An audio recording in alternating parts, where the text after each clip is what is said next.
Thanks very much, Bill. Okay, so I'm going to build on Bill's introduction and talk a little bit about how LLMs work. This is really to motivate our examination of some of the risks that they create for organizations, specifically kind of beyond those of more traditional, or you might call it narrow AI systems. So let's start with the basics.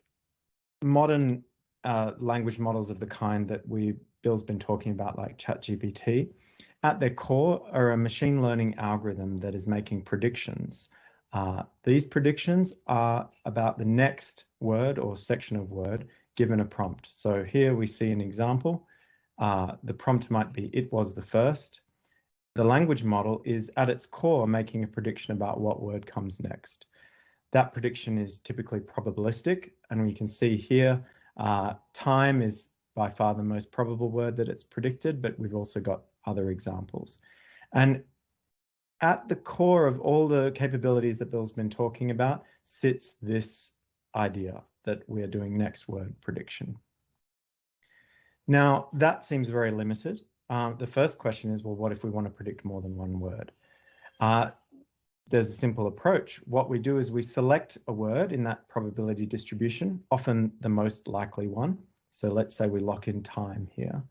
Now we just apply the algorithm again, except this time we give the prompt, "It was the first time," and then we ask for the next word.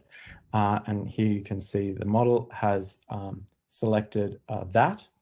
We typically add some noise to the selection in order to make it seem more realistic, but that's a user settable preference. This, what's called autoregressive sampling, just goes on and on and on and allows us to generate arbitrarily long documents. You might ask, well, that seems like a pretty limited context for a system that has all these capabilities, but it turns out that performing well in next word prediction eventually requires sophisticated conceptual understanding, especially as the prompts get longer.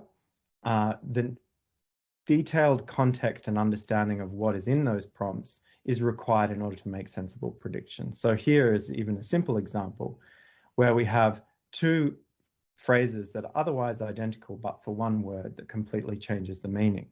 Whether the librarian is looking at a cracked spine or a surgeon, immediately we see that the choice of next word is different. One of the key breakthroughs that sort of has enabled this explosion in capability is scalable attention mechanisms, which can allow the system to attend to different parts of the prompt text that are relevant to the next word at hand. And you can see here that the relevant word is actually some distance away. Generalizing this, you can see that as we gain capability to get longer prompts, that attending to the predicting the next word may require a sophisticated conceptual understanding. And that's how next word prediction is able to sort of create some of these capabilities. It's really convenient as well, next word prediction. We have a lot of words.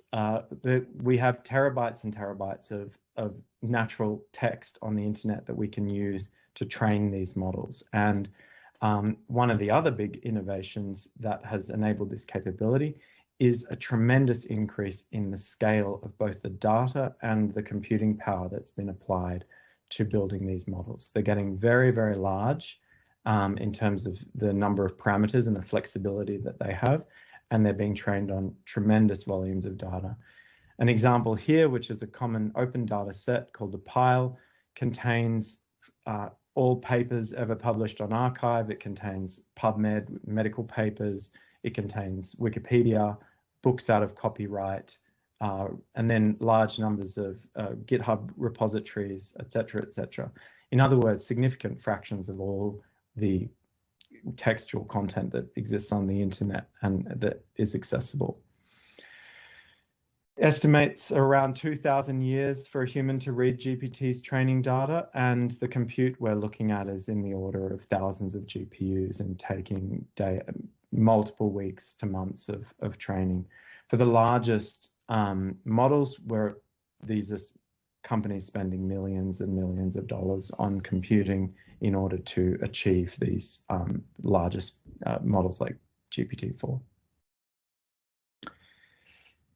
Next word prediction actually gets you surprisingly a lot of things, but oftentimes the raw model that we get, often called the base model, out of that process is not yet sufficient to do a lot of the specific tasks that Bill's been mentioning.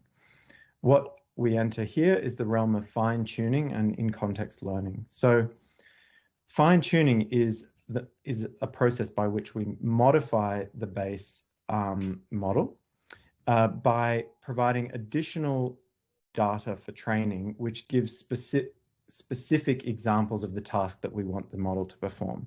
So in a question answering context, we might give the question and the answer, example, example, example. Rather than training a model from scratch on that data, we update the model's parameters with that, with those examples. Much cheaper in terms of computing power and data, and allows us to gain performance far better than we would if we just trained a model on those raw things.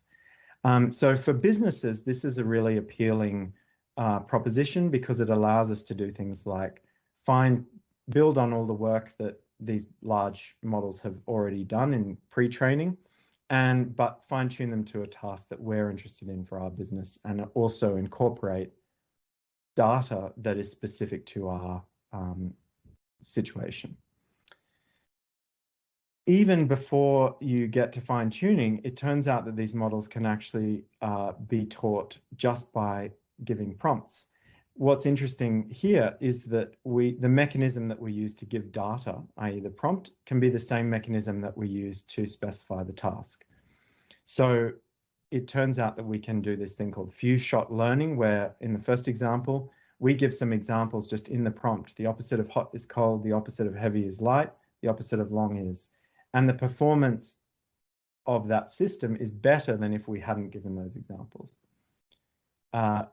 Zero-shot learning is even more unusual in that sometimes the capabilities for reasoning and the specific tasks already exist just from the base model.